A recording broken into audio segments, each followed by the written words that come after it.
Hallelujah. God's beloved children, today is one of the most important feast day in the Catholic Church. That is the feast day, feast of divine mercy.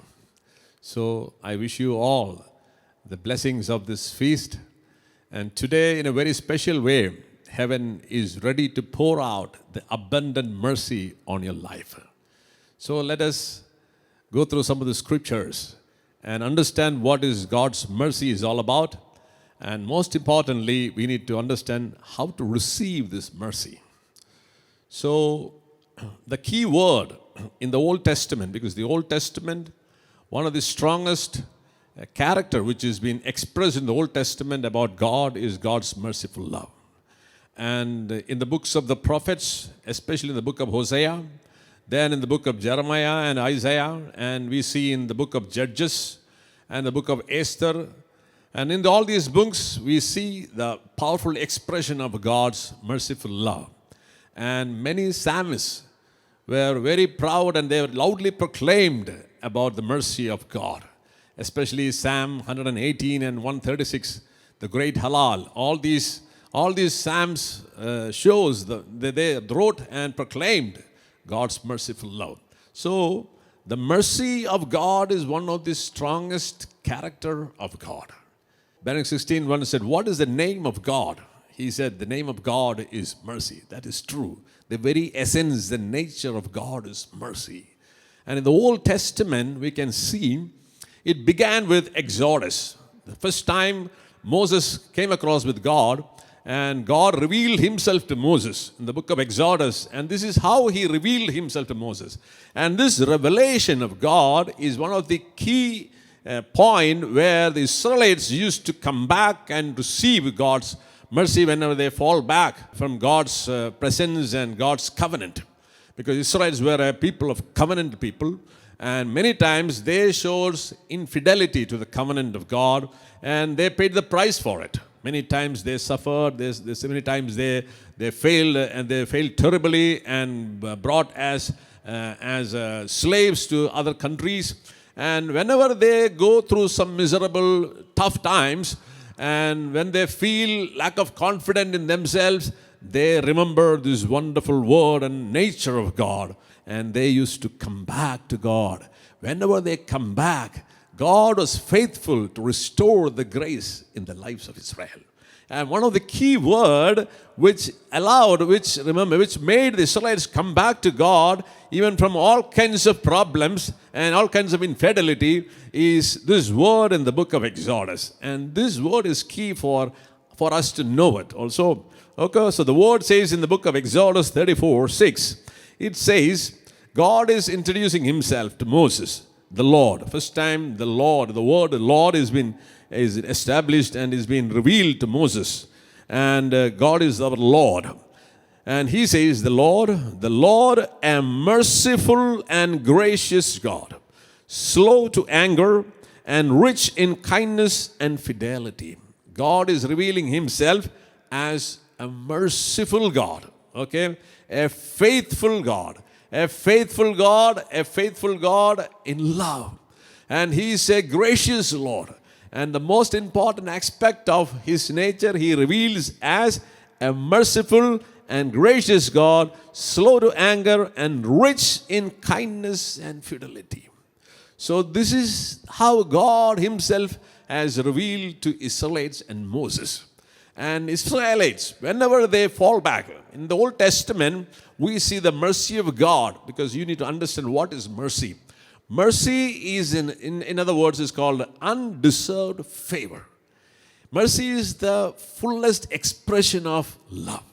Okay, in the Old Testament, God's love revealed in Christ is called mercy. We'll come back to that point in the New Testament. So first we need to understand what it says in the Old Testament and how the Old Testament people used to receive this mercy. Because nowadays, it is very important for us to receive this mercy. The thing is that many of us know, we have heard about the merciful love of God.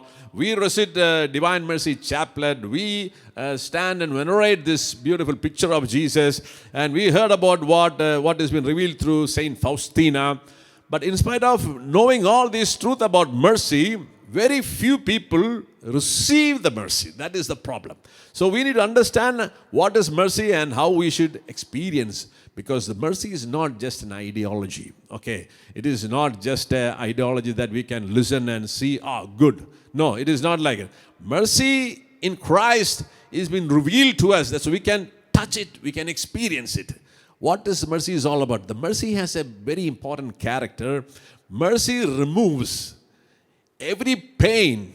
When mercy is applied, when mercy is shown to a person's pain and sufferings and all kinds of problems will be removed, and he will be restored back into original condition. So this is what mercy can do to a human being. So this is what mercy has done. This is what is the meaning of mercy is all about. And in a very special way, we all need this mercy. Today's world, this term called mercy is actually not acceptable to this world. Today's world, we know, we speak about productivity, we speak about efficiency, the world speaks about achievements. And in this world, in this 21st century, mercy has no value. Because mercy is being shown to people who are suffering, people who are struggling to live, people who have failed to achieve something in their lives. To these people, mercy has to be shown. So the world is not ready to show this kind of mercy, because the world believes in productivity and efficiency and achievements. Okay, so when the vast majority of the people in the world are not productive, they don't achieve anything. They are the people who are struggling. They are struggling to live. They suffer with all kinds of financial crises. They suffer with all kinds of physical ailments. They struggle with all kinds of brokenheartedness, and they don't have the freedom to live in this world as human beings. So the world is struggling, and the vast majority of the people in the world is not bothered about this pain and sufferings of human beings. But we know God is not like that. God is very much interested in every sufferings and pain of human lives. And in the Old Testament, we can see in the book of Exodus, Israelites were in slavery in Egypt. And seeing their sufferings and pain, God sent Moses to Egypt and set his people out of the bondage of Egypt and gave them a land of milk and honey, the land of Canaan. So this is one of the strongest intervention of God's merciful love in the history of Israelites. So today's world, actually, the world doesn't like this term called mercy. So because the world doesn't believe in it, the world says those who are poor, those who are not achieved anything in their life, those who are not fit to live in this world don't have to live it.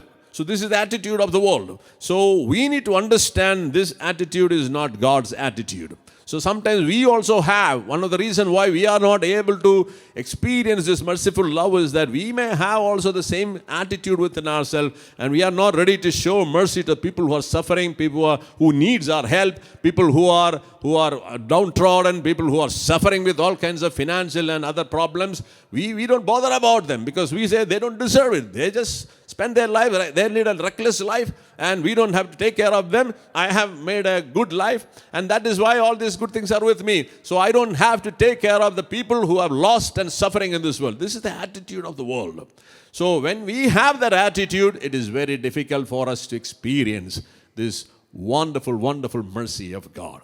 But that is very important, we need to understand. So in the Old Testament, we can see mercy is being revealed or expressed whenever Israelites, God's covenant people, once they move away from God's plan and purpose and they go after other gods and worship other gods, they show their unfaithfulness, and whenever they suffer, they repent and come back.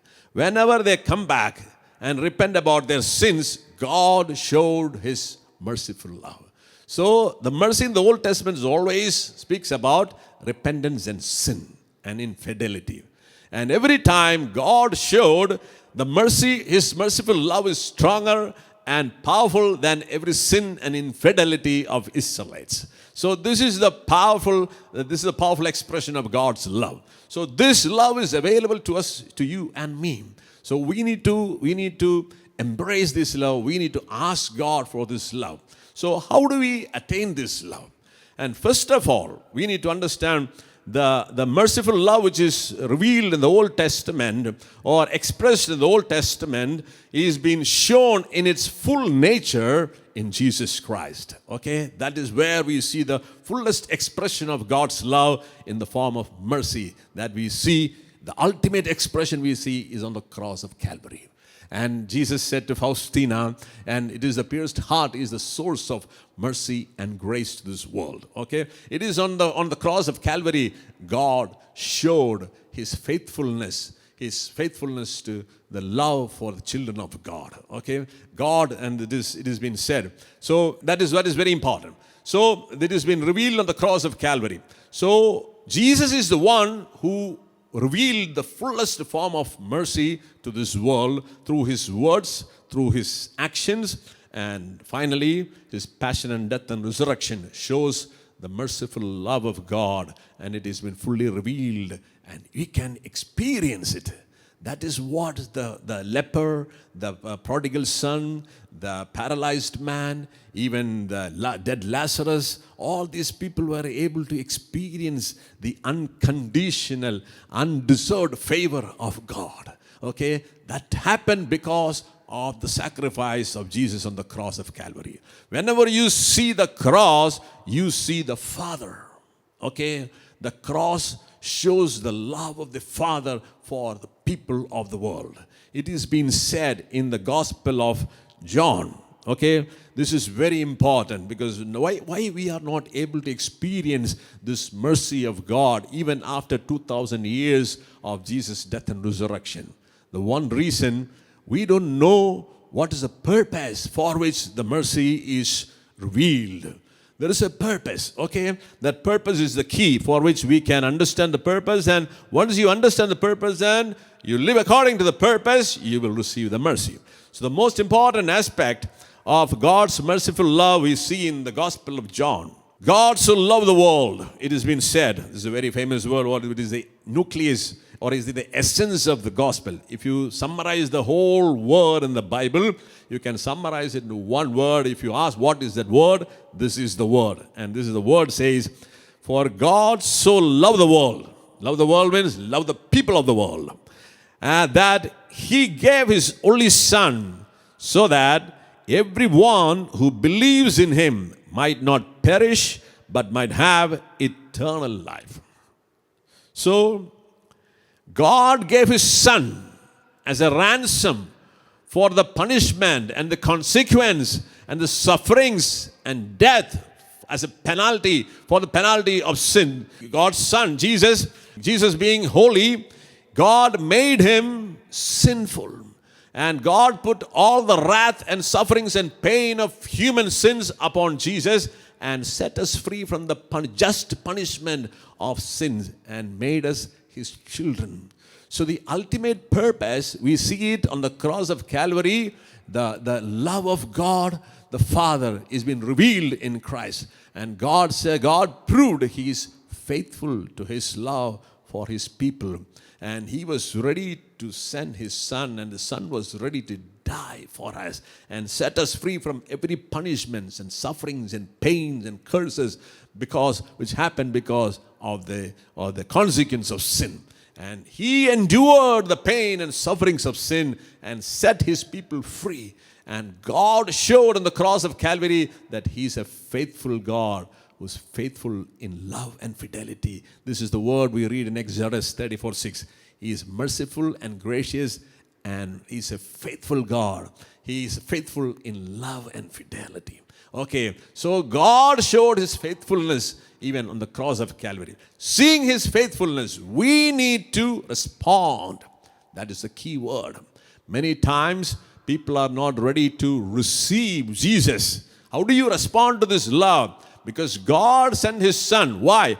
Because the ultimate purpose is that, the word says, for God so loved the world that He gave His only Son so that everyone who believes in Him might not perish but might have eternal life.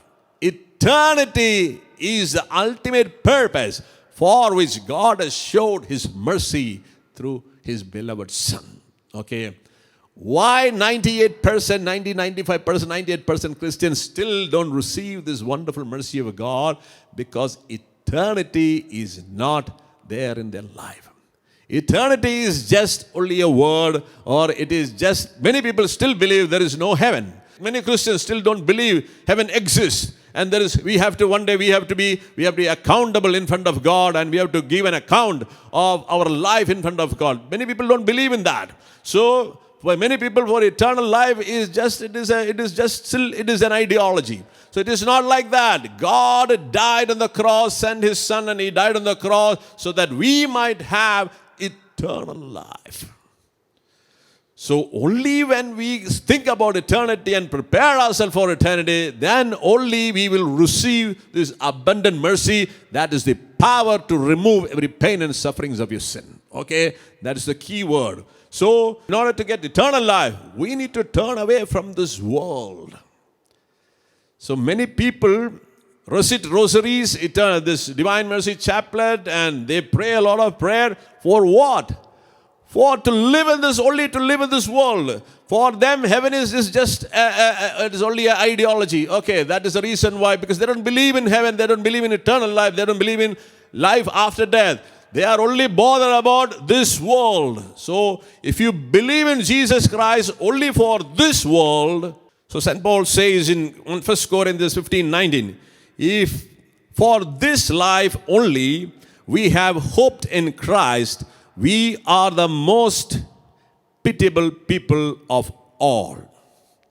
Why Christians are the most pitiable people among other religion? Because of this reason. Because we still don't know why God sent His Son, and He showed His ultimate love through His Son. The purpose we don't know. That is, God sent His Son that we may not perish and we might possess eternal life.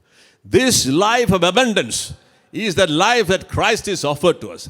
Because we have lost it in the Garden of Eden. That is the reason why God sent His. The salvation is given in the 3rd chapter of Genesis. The moment Adam and Eve committed sin, and they were separated from God and lost the glory and the grace of God, that moment itself, God has given this merciful act, and He offered the salvation through His Son. Okay, but many Christians still don't search for this salvation. They are not interested in the eternal life. We are only bothered about the present, the worldly life. And if you are running after Christ and you are searching for this mercy for the worldly purpose, you will never get it. That is why even after 2,000 years, the mercy is still not received, not tangible, or many people are not able to experience this powerful mercy of God. Because heaven is not our goal, and the reason why we live a Christian life is not for eternity. So we need to make a change in our attitude and character and behavior. We need to focus eternity. Then only the purpose for which Jesus has died and the fruit of the passion and death of Jesus will be released to us. That is the merciful love of God. God doesn't want you to suffer in this world. Of course, this worldly life, we need to live a beautiful life. We need to live a good life. There is no doubt about it. But we are not just meant for this world. Because in this world, you can live only 70 or 80 years. That is 27,000 days. After that, every man, whether the richest man in the world and the most least person in this world, has to leave this world. Then one question arises, where do you go? Where will you go? Will you go to heaven or will you go to hell? That question is very important. If you are not ready to answer that question, forget about the merciful love of God. Because then if you are not interested in what God is interested in you, then if you are not interested in, you will never receive the benefits of the salvation power on the cross of Calvary. So let us come to this point. Okay. So when we speak about the mercy of God, Jesus, Old Testament, we can see so many prophets speak about the merciful love of God. The moment they repent and come back, it is all about concern with Old Testament I told you about. It is all about the repentance and the sin. So every time the Israelite, the covenant people come back and repent about their sin, God was merciful. God was generous to restore the grace in their lives. And we can see it is among the people. among Israelites and among individuals.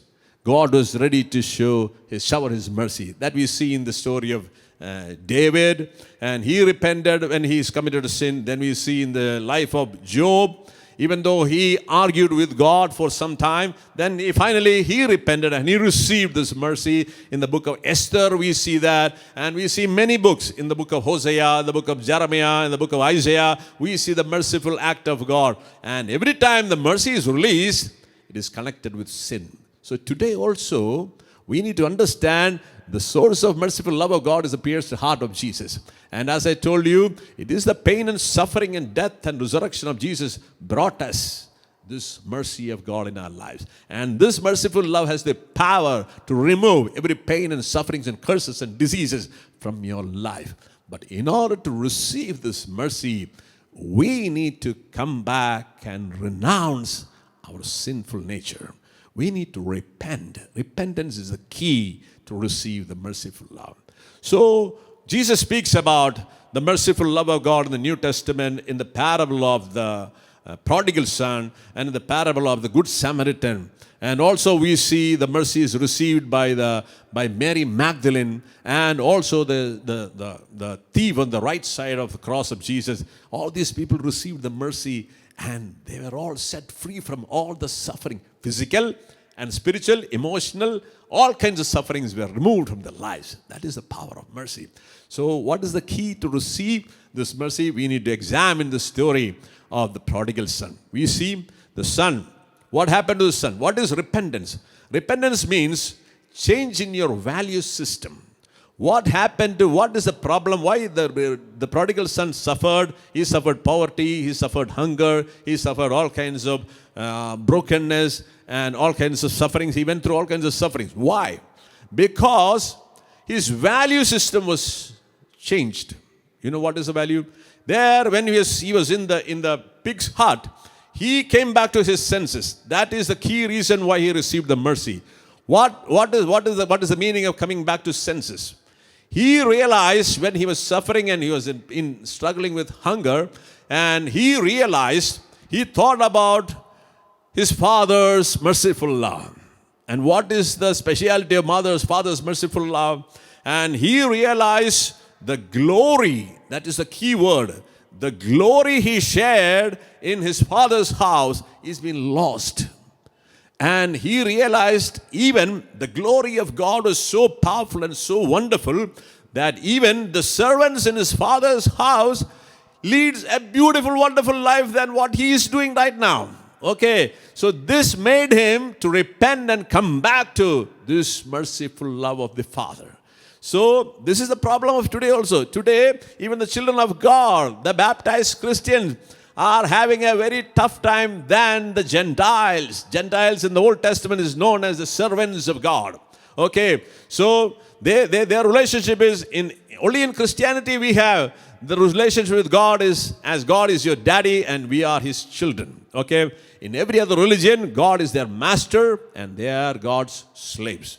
So whenever the story speaks about the father's slave, father's servants, because master-servant relationship is there in every other religion. Only in Christ we have the privilege, we have the privilege to call for God as your daddy. Okay? So this man realizes the importance and the value of being the child of God.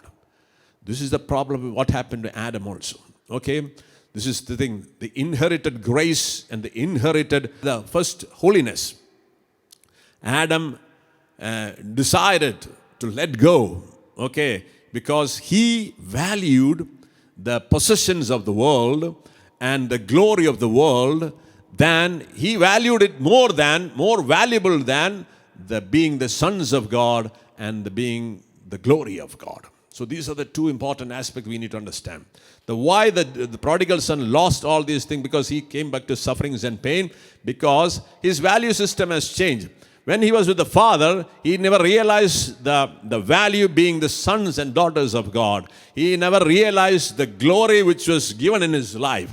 So the moment he left the Father's house, he lost the glory and he lost the benefits being the sons and daughters of the Most High God.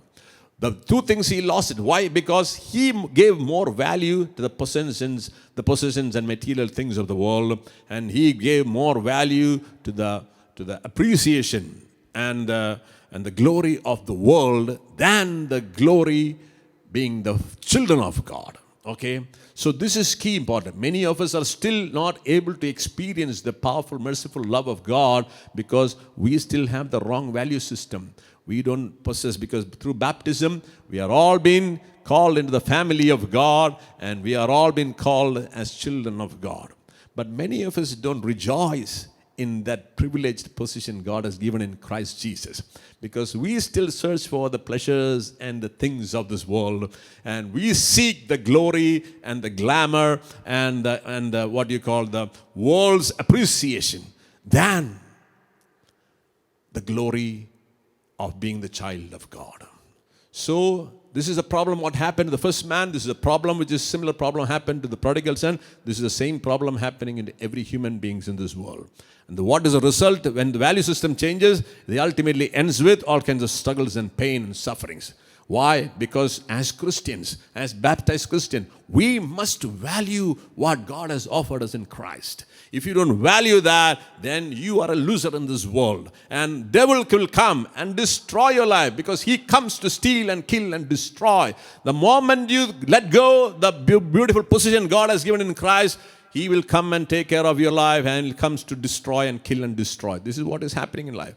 So the prodigal son came back to his senses and he came home. What happened? When he reached home, you see, the father ran towards him and grabbed him and hugged him and gave him everything he lost in his life. The most important position, the sonship. You know why? Because God, the Father, as we read in Exodus 34:6, he is a faithful God. He is faithful in love and fidelity. So, we need to understand, even though the prodigal son lost the sonship, still he has the glory. Even though he has committed sins, his value doesn't change in the sight of God. So he is still this precious child of God. The moment he realized and took possession of that sonship, okay, this is what is repentance is all about. Repentance is not turning away from alcohol and turning away from sexuality. This is not what is repentance. Many people think that I am not doing any of these things, so there is no need for me to repent, and there is no need for me to go for a retreat and believe in Jesus Christ because I am a good person. No, that is not the reason. Everyone, Bible says in Romans 3:23, we says, everyone committed sin and fall short of the glory of God. We lost the glory of God. What is the glory of God? The sonship. This is what we lost. So we live in this world as orphans, and we struggle because of that broken relationship. So the prodigal son realized what happened in his life, and he came back and allowed him to restore, allowed him to take back the glory as the child of God. This has provided him, this has made him to receive the abundant mercy of God, the Father's love. So this merciful love has restored everything back in his life and removed every pain and shame and suffering in his life. So my dear brothers and sisters, this is a key word we need to understand to receive the merciful love of God. We need to go back and take position as children of God. One of the key word which is used in Luke 15:24. This is very important. Because this son of mine was dead and has come to life again. He was lost and has been found. So two words, very important. This son of mine was dead. Dead in relationship with God. Okay, dead in sin. Death in the spiritual meaning is broken relationship with God. This son was dead because he lost the relationship with the Father, but he decided to come back to that relationship as a child of God.